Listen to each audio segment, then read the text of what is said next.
안녕하세요. 렌토의 오디오 책방 렌토입니다. 오늘 혹시 체온 온도 재어보셨는지요? 저도 어느 건물 입구 쪽 지나다가 재어봤습니다. 36.5 도. 저는 지금 코로나 이야기하려는 게 아니고요. 의외로 온도가 낮은 분이 많다고 하니까 그 얘기를 하려고 합니다. 온도가 1도 높으면 면역력도 더 생기고 암도 안 걸리고 건강하다고 하는데요. 오늘 렌토가 들고 온 책은 제목은 면역력과 생사를 결정하는 체온 1도의 기적. 지은이는 한의사 선재광, 출판사는 다운북스입니다. 책 표지에 이런 글귀가 있습니다. 만성 질환에서 벗어나려면 체온을 1도 높여라. 당신도 혹시 저체온증, 고혈압, 당뇨, 고지혈, 암, 치매의 시작은 저체온증에서 온다라고 써 있어요. 그러면 책 표지를 열고 한의사 선재강 소개시켜 드리겠습니다. 대한민국 피해독 전문 한의사고요. 고혈압 전문 한의사입니다. 부친의 고혈압 투병을 계기로 고혈압 연구에 오랫동안 매진해 왔습니다. 고혈압 연구는 자연스럽게 고지혈증, 당뇨병, 암, 뇌경색, 심근경색, 비만 등 각종 만성질환인 생활습관병으로 범위가 확장되었고 이들의 근본 치료를 위해서는 정상 체온과 깨끗한 피의 절실함을 깨달았습니다. 피가 깨끗하려면 무엇보다 몸이 차갑지 않아야 한다. 이처럼 단순하지만 명쾌한 해법을 찾을 때까지 저자는 어떻게 암, 고혈압, 당뇨를 극복할 수 있는지 연구를 거듭해왔다. 체온 상승을 통해서 오랫동안 만성질환으로 고생하던 환자들에게 건강을 되찾아 주었던 저자의 놀라운 경험은 MBN, 엄지의 제왕, 체온 1도의 기적편을 통해서 방송에 소개되었다. 출연자들과 체험자들을 통해서 객관적인 검증까지 거쳐 큰 반향을 일으키고 체온에 대한 관심을 불러 모았다. 그럼 바로 책의 내용으로 들어가 볼게요. 이 책은 6장으로 구성되어 있어요. 1장은 체온이 떨어지면 면역력도 떨어진다. 2장은 냉증 질환을 가볍게 여기지 마라. 3장은 열이 나면 피가 맑아진다. 4장은 체온 1도의 기적, 열로 몸을 살린 사람들. 5장은 저체온을 부르는 환경을 바꿔라. 6장은 냉증 잡고 면역력 높이는 청열 습관, 그리고 맺은 말로 끝맺고 있습니다. 그러면 사례 부분에 보면은요, 들어가며 면역력을 키우고 싶다면 몸부터 따뜻하게 하라. 이 부분 읽어드리도록 할게요. 면역력을 키우고 싶다면 몸부터 따뜻하게 하라. 주변에 보면 계절이 바뀔 때마다 감기에 걸리는 사람이 있습니다. 그런가 하면 1년 내내 아프다 소리 한 번 없이 늘 활기찬 사람도 있지요. 또 감기에 걸렸을 때도 하루 이틀 앓다 마는 사람이 있는가 하면 일주일이고 보름이고 계속하는 사람도 있습니다. 이런 차이는 왜 생기는 걸까요? 바로 면역력이 다르기 때문입니다. 건강에 해로운 외부 이물질이 몸에 침입했을 때 그것을 제압하거나 회복하는 힘이 바로 면역력입니다. 면역 체계는 누구나 날 때부터 갖추고 있지만 그 힘은 사람마다 다릅니다. 면역력은 체온에 좌우된다. 날씨가 추워지면 감기는 물론이고 비염이나 천식, 관절 통증, 저림 등의 증세로 병원을 찾는 환자가 부쩍 늘어납니다. 그뿐만이 아니라 협심증 등의 심혈관계 질환, 고혈압, 뇌졸중, 당뇨를 앓는 환자들도 증세가 더 악화됩니다. 이는 질병과 온도가 얼마나 깊은 관계가 있는가를 간단히 보여주는 예지요. 또 어린아이보다는 노년층에서 면역력 저하로 인한 질병이 많은데 이 역시 체온과 관계가 있습니다. 아이들은 보통 성인보다 체온이 1도가량 높으며 나이가 들수록 체온이 내려갑니다. 나이가 들수록 대사 능력이 떨어져 그 과정에서 생산되는 열이 줄어들기 때문입니다. 우리 몸의 면역 체계는 정상 체온인 36.5도 이상에서 왕성하게 활동하도록 되어 있습니다. 이는 신부 체온 37도 이상을 말합니다. 이 정도의 온도가 유지될 체내 화학 반응이 활발하게 일어나고 신진대사도 순조롭게 진행됩니다. 체온이 올라가면 혈관도 확장되어 혈액순환이 정상화되므로 피가 맑아져 질병에 맞서는 힘이 커집니다. 그런데 현대인의 체온은 어떠한가요? 모두들 우리가 늘 배웠던 익숙한 수치, 사람의 체온은 36.5도이고 자신의 체온도 36.5도로 철석같이 믿고 있을 것입니다. 하지만 잠시 시간을 내어 자신의 체온을 재보세요. 아마 깜짝 놀라게 될 것입니다. 실제로 체온을 재보면 36.5도인 사람은 거의 없습니다. 대부분이 35도에 머물고 있습니다. 충격적이게도 근 50년간 현대인의 평균 온도는 1도 정도 낮아진 것으로 나옵니다. 다시 한번 강조하지만 면역력을 높이기 위해서는 36.5도의 정상 체온을 유지하는 게 중요합니다. 몸이 따뜻하면 혈액순환이 잘 되어 혈액 내 노폐물이 쌓이지 않고 혈액이 깨끗하면 필요물질이 잘 공급되므로 각 기관이 제 기능을 발휘할 수 있어 체온도 높아집니다. 혈액과 체온, 이 둘은 실과 바늘처럼 밀접한 관계가 있는 셈이죠. 심장 혈관 체계에서 일산화질소의 역할을 규명한 공로로 1998년 노벨 생리의학상을 받은 UCLA 루이스 이그나로 박사는 이렇게 말했습니다. 심부 온도가 0.5도 상승하면 혈관 내에 일산화질소가 작용한다. 이에 따라 모세혈관이 확장되어 혈류의 흐름이 활성화되고 해독 작용이 잘 되고 혈당과 혈압과 고지혈증도 완화된다. 즉, 체온이 상승해야 일산화질소가 작용합니다. 체온을 높였을 때 혈류와 혈액에 얼마나 긍정적인 효과가 미치는가에 대한 설명입니다. 그는 심혈관 질환 이제 노라는 책에서 혈액 순환의 중요성을 깊이 있게 풀어놓았습니다. 면역과 체온 그리고 혈액의 이러한 상관관계를 알고 있다면 가장 필요한 일이 무엇인지는 저절로 알게 됩니다. 바로 몸을 따뜻하게 하는 것이죠. 건강 비결은 멀리 있지 않습니다. 각종 질병에 강한 몸, 면역력이 탄탄한 몸을 만드는 체온 1도의 기적은 누구에게나 가능합니다. 이 책은 체온 1도라는 제목으로 2015년에 발간되었습니다. 책이 나온 이후 많은 분들이 이 책을 읽고 건강에 큰 도움을 받았다는 말씀을 많이 하셨습니다. 체온에 관한 책을 쓴 것에 보람을 느꼈습니다. 책 출간 이후 저는 체온에 관한 많은 방송과 강의, 신문, 연재 등의 활동을 활발히 해왔습니다.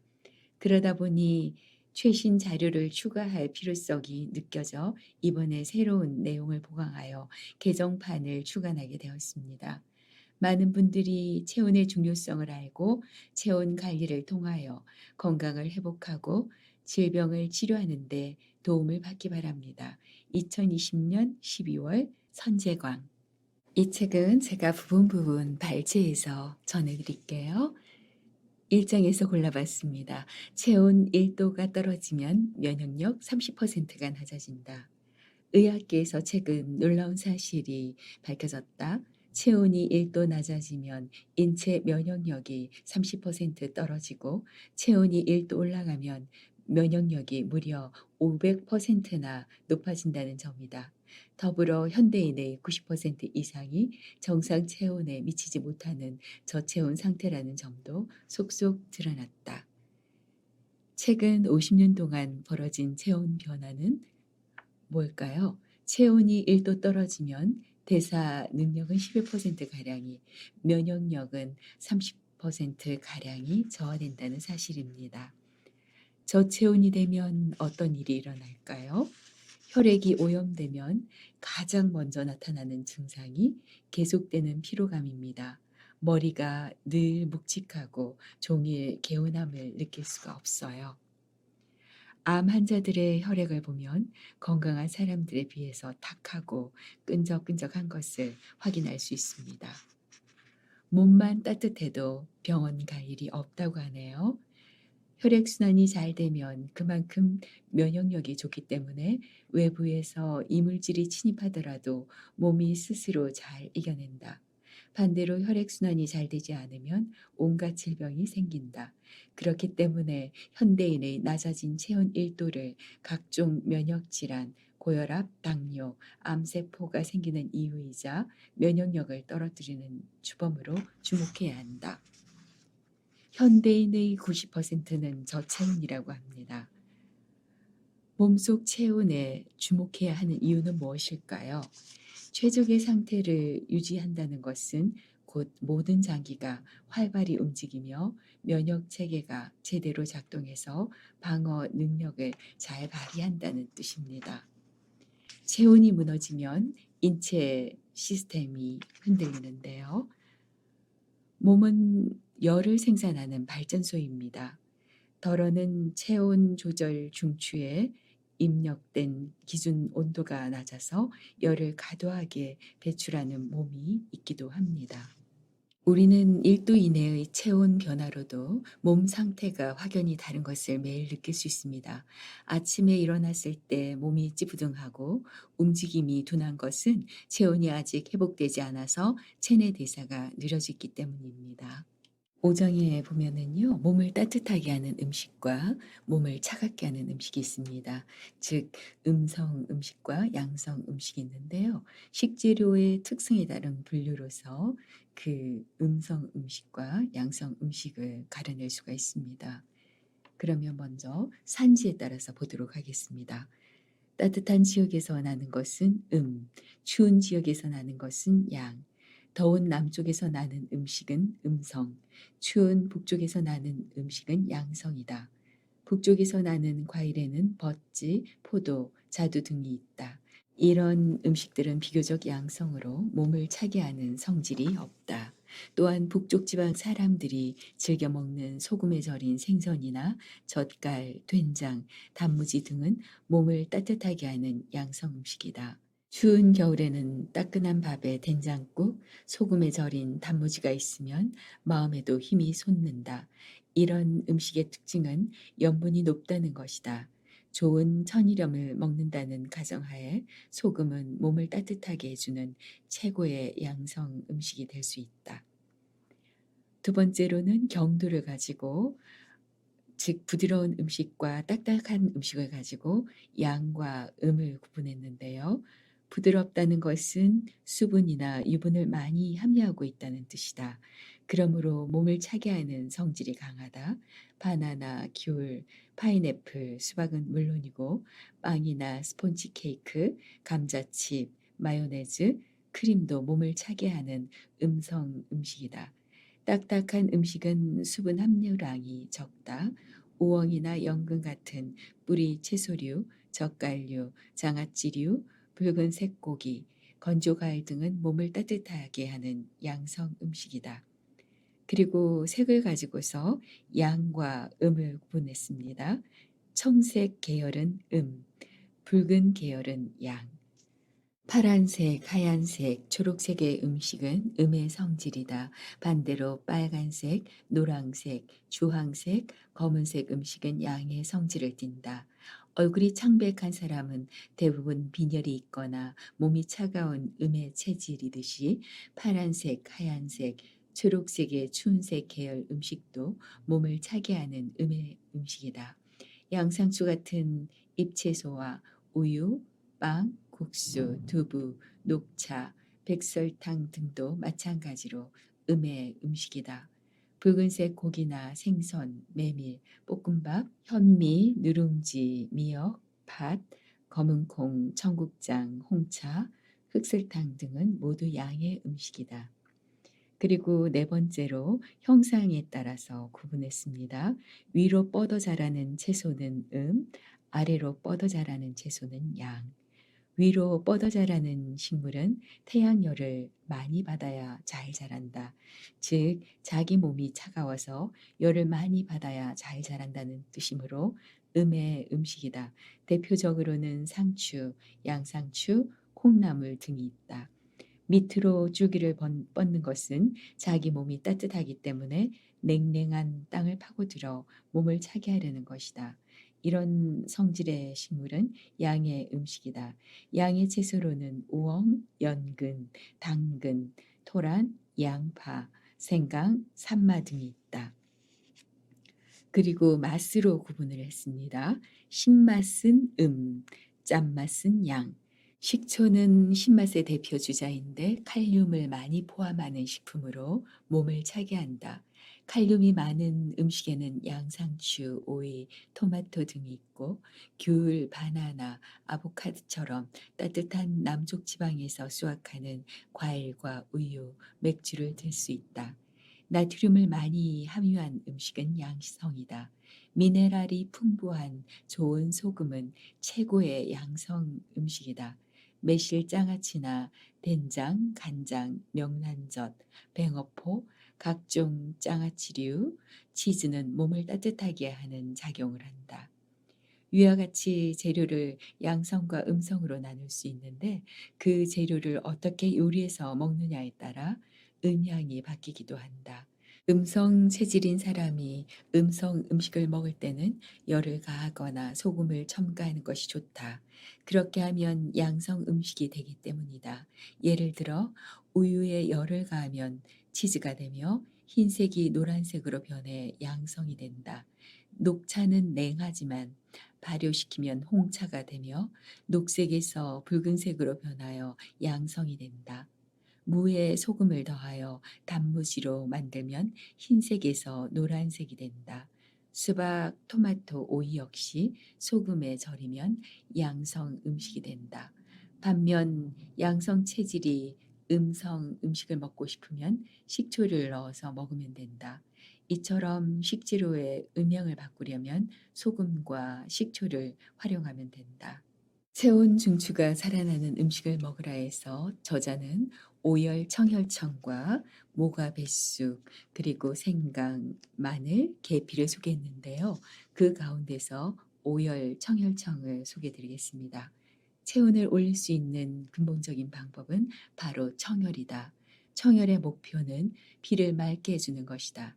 혈액이 탁하고 끈적하면 혈액이 손발까지 충분하게 가지 못해서 수족 냉증이 발생한다. 이 탁하고 끈적한 피가 전신에 충분하게 혈액을 공급하지 못하니 전신에 각종 질병을 발생시키는 악순환이 반복되는 것이다. 그래서 피를 맑게 청혈하는 것이 바로 체온을 높이고 만병을 예방하고 치료하는 가장 확실한 방법이다. 깨끗한 혈액이 잘 흐르기만 해도 순환이 좋아지기 때문에 말초까지 따뜻하게 덮여줄 수 있다. 특히 겨울에 체온이 떨어지는 게 더 문제가 되므로 겨울 맞춤형으로 혈액을 맑게 해서 체온을 상승시키는 청혈청을 만들어 보자. 하루 2스푼이면 체온을 올릴 수 있는 이름하여 오열청혈청이다. 열의 발생에 도움을 주는 따뜻한 성질을 가진 5가지 한약을 사용했기 때문에 오열이라고 이름 붙였다. 5가지란 쑥, 당귀, 생강, 계피, 그리고 꿀이다. 청열을 목적으로 만든 청이니 청열청이라고 한다. 오열 청열청은 모두 성질이 따뜻해서 체온을 올려주는 것은 물론 피를 맑게 하는 효과가 있다. 그리고 오혈 청혈청 만드는 법이 있는데요. 간단하기 때문에 소개해 드릴게요. 준비물은 쑥 20g, 당귀 20g, 대추 20g, 생강 12g, 계피 12g, 꿀 60g입니다. 쑥과 당귀, 대추, 생강, 계피는 씻은 후 말려서 잘게 잘라준다. 작게 자를수록 유효 성분이 빨리 잘 우러난다.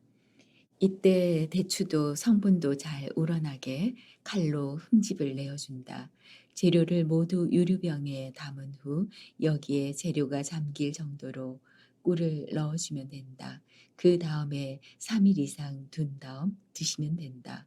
따뜻한 물에 차로 타 먹어도 되고 한 스푼씩 아침 저녁으로 그냥 먹어도 좋다. 다른 건 몰라도 저도 이번 겨울이 오기 전에는요. 오열 청열청을 만들어 보고 싶네요. 간단하기도 하고요. 구하기 쉬운 재료이기도 합니다. 걱정을 내려놓자. 사실 이건 제가 마지막에 읽어 드리려고요. 접어뒀던 거예요. 심리학자이자 베스트셀러 작가인 어니 젤린스키는 느리게 사는 즐거움에서 이런 말을 했다. 우리가 하는 걱정거리의 40%는 절대 일어나지 않을 사건들에 대한 것이고 30%는 이미 일어난 사건들, 22%는 사소한 사건들, 4%는 우리가 바꿀 수 없는 사건들에 대한 것이다. 나머지 4%만이 우리가 대처할 수 있는 진짜 사건이다.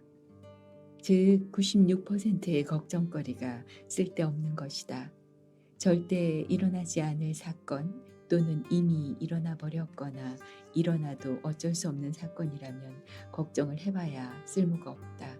그리고 나머지 4%조차 우리가 대처할 수 있는 시간이라면 도대체 걱정할 일이 무엇인가? 우리는 쓸데없는 걱정을 안고 스트레스를 만들어가며 살고 있다. 그런데 걱정을 함으로써 얻는 것보다 잃는 것이 더 많다면 나만 손해 아닌가? 과테말라의 한 인디언 부족은 걱정이 많아 잠을 못 이루는 아이 머리맡에 자그마한 인형을 놔준다고 한다. 걱정은 이 인형이 대신 해줄 테니 안심하고 자렴. 나무와 헝겊으로 만든 그 인형의 이름은 걱정 인형이다. 우리도 걱정 인형을 하나씩 장만하는 건 어떨까? 그렇습니다. 저도 걱정 인형을 하나 장만해야겠는데요.